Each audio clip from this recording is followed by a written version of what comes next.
Bismillahirrahmanirrahim. Assalamualaikum warahmatullahi wabarakatuh. Innal hamdalillah nahmaduhu wa nasta'inuhu wa nastaghfiruh wa na'udzu billahi min syururi anfusina wa min sayyiati a'malina. May yahdihillahu fala mudhillalah wa may yudhlilhu fala hadiyalah. Asyhadu an la ilaha illallah wahdahu la syarikalah wa asyhadu anna Muhammadan abduhu wa rasuluhu la nabiyya ba'd. Qala Allah ta'ala fil Qur'anil Karim. A'udzubillahi minasyaitonirrajim. Bismillahirrahmanirrahim. Inna dinna innallahi l-Islam. Shadaqallahul azim.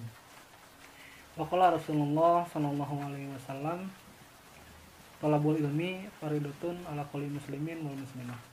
Al-hadis amma ba'd. Baik, kami dari kelompok 5, kami akan mempresentasikan tugas matkul pengantar studi Islam mengenai materi metodologi ilmu tasawuf. Oke, izin memperkenalkan diri. Saya Rizwan Harfian, saya sebagai moderator dan juga pemateri. Pemateri pertama saya akan serahkan kepada yang bersangkutan. Kepadanya saya persilahkan. Izin memperkenalkan diri, nama saya Najwa Nur Fajriyah. Langsung saja ke materi yang pertama, yaitu metodologi studi ilmu tasawuf. Tasawuf merupakan aliran dalam Islam yang lebih mengutamakan soal-soal kepribadian dalam rangka mendekatkan diri pada Tuhan. Menurut ajaran tasawuf, manusia hidup di dunia ini hanyalah untuk melaksanakan kepribadian pada Allah dan berusaha mendekatkan diri padanya. Kecenderungan untuk dekat dengan Tuhan pada hakikatnya sesuai dengan fitrah manusia sebagai makhluk yang membutuhkan ketenangan dan kebahagiaan baik jasmani maupun rohani. Adapun metode-metode tasawuf jika dilihat dari pembagian tasawuf yang ditinjau dari lingkup materi pembahasannya menjadi 3 macam, yaitu yang pertama tasawuf akidah, yang kedua tasawuf ibadah, yang ketiga tasawuf akhlaki. Tasawuf akidah yaitu ruang lingkup pembicaraan tasawuf yang menekankan masalah-masalah metafisis atau hal-hal yang gaib yang unsur-unsurnya adalah keimanan terhadap Tuhan, adanya malaikat, syurga, neraka, dan sebagainya. Yang kedua yaitu tasawuf ibadah. Tasawuf ibadah yaitu tasawuf yang menekankan pembicaraannya dalam masalah rahasia ibadah, sehingga di dalamnya terdapat pembahasan mengenai rahasia toharoh, rahasia sholat, rahasia zakat, rahasia puasa, rahasia haji, dan sebagainya. Yang terakhir yaitu tasawuf akhlaki. Tasawuf akhlaki yaitu tasawuf yang menekankan pembahasannya pada budi pekerti yang akan mengantarkan manusia mencapai kebahagiaan dunia dan akhirat.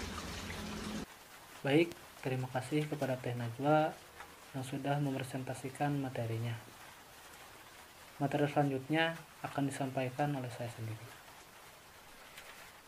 Manfaat mempelajari ilmu tasawuf. Manfaat dari mempelajari ilmu tasawuf, seseorang akan memiliki sifat budi pekerti yang baik dengan sesama. Seseorang akan memiliki sifat sangat baik dan juga berjiwa dermawan. Seseorang akan meningkatkan kesucian batinnya, bermusyahadah dengan Allah Subhanahu wa taala, dan membersihkan hatinya dari sifat-sifat yang buruk. Intinya, jika seseorang melakukan kebaikan kepada Allah Subhanahu wa taala dengan secara sadar, maka dengan otomatis akan melakukan kebaikan pula kepada sesama. Contohnya sopan santun, tolong menolong, berjiwa dermawan, dan hal-hal yang lain yang bersifat positif. Lalu tujuan mempelajari ilmu tasawuf. Mempelajari ilmu tasawuf bertujuan untuk memperoleh suatu hubungan khusus dengan Allah Subhanahu wa taala. Hubungan yang dimaksud mempunyai makna dengan penuh kesadaran bahwa manusia sedang berada di pantauan Allah Subhanahu wa taala. Jadi, contohnya seperti ini. Jika seseorang akan melakukan kesalahan atau akan melakukan hal-hal yang kurang baik, maka dia sadar betul bahwa dia sedang dipantau oleh Allah Subhanahu wa taala dan tidak akan lepas sedetik pun dari pantauan Allah Subhanahu wa taala. Lalu ma'rifatullah. atau mengenal Allah Subhanahu wa taala secara mutlak dan lebih jelas. Ma'rifatullah atau mengenal Allah Subhanahu wa taala bisa kita lakukan dengan cara qauliyah dan kauniyah. Qauliyah merupakan cara kita mengenal Allah Subhanahu wa taala melalui ayat-ayat Allah Subhanahu wa taala atau Al-Qur'an. Sedangkan kauniyah merupakan cara kita mengenal Allah Subhanahu wa taala dengan melihat tanda-tanda kekuasaan Allah di alam semesta ini, lalu membersihkan diri dan taqarrub atau mendekatkan diri kepada Allah Subhanahu wa taala. Mendekatkan diri kepada Allah Subhanahu wa taala bisa kita lakukan dengan cara sholat, mengaji, berzikir, puasa, dan lain-lain yang bernilai ibadah. Baik, materi selanjutnya akan disampaikan oleh yang bersangkutan. Kepadanya saya persilahkan. Izin memperkenalkan diri, nama saya Suhartini. Saya akan menerangkan tentang tasawuf menurut para ahli. Secara terminologi, tasawuf diartikan beragam. Hal ini diantaranya karena berbeda cara memandang aktivitas-aktivitas para sufi. Beberapa definisi yang diformulasikan oleh para ahli-ahli tasawuf. Yang pertama, Ma'ruf al-Karhi sebagaimana yang dikutip oleh As-Surawardi mengatakan bahwa tasawuf adalah mengambil hakikat dan meninggalkan yang ada di tangan makhluk. Definisi ini menggambarkan bahwa tasawuf berupaya mencari hakikat kebenaran dengan meninggalkan kesenangan duniawi. Yang kedua, menurut Muhammad Amin Kurdi, beliau mengatakan bahwa tasawuf adalah suatu ilmu yang dengannya diketahui hal ihwal kebaikan dan keburukan jiwa, cara membersihkannya dari yang tercela dan mengisinya dengan sifat-sifat yang terpuji, dan melakukan perjalanan menuju keridhaan Allah dan meninggalkan larangan-larangannya menuju kepada perintahnya.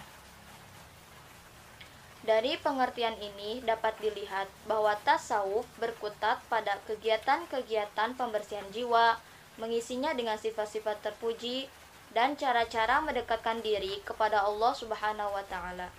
Di samping itu, Al-Junaid Al-Baghdadi mengemukakan bahwa tasawuf adalah membersihkan hati dari sifat yang menyamai binatang, menekan sifat basyariyah atau kemanusiaan, menjaga hawa nafsu, memberikan tempat bagi sifat kerohanian, berpegang pada ilmu kebenaran, mengamalkan sesuatu yang lebih utama atas dasar keabadiannya, dan mengikuti syariat Rasulullah SAW. Dari beberapa penjelasan di atas sudah dapat diambil pengertian tasawuf, di mana di dalamnya mengandung ajaran-ajaran tentang kehidupan kerohanian, kebersihan jiwa, cara-cara membersihkannya dari berbagai penyakit hati, godaan nafsu, kehidupan duniawi, cara-cara mendekatkan diri kepada Allah sehingga sampai kepada pengenalan hati yang dalam akan Allah Subhanahu wa taala. Terima kasih kepada Teh Suhartini yang telah menjelaskan mengenai materi. Oke, itulah penjelasan atau presentasi dari kami mengenai materi metodologi ilmu tasawuf. Mohon maaf bila ada salah-salah kata dari kami. Adapun kebenaran itu mutlak datangnya dari Allah Subhanahu wa taala. Saya akhiri dengan hamdalah dan wassalamualaikum warahmatullahi wabarakatuh.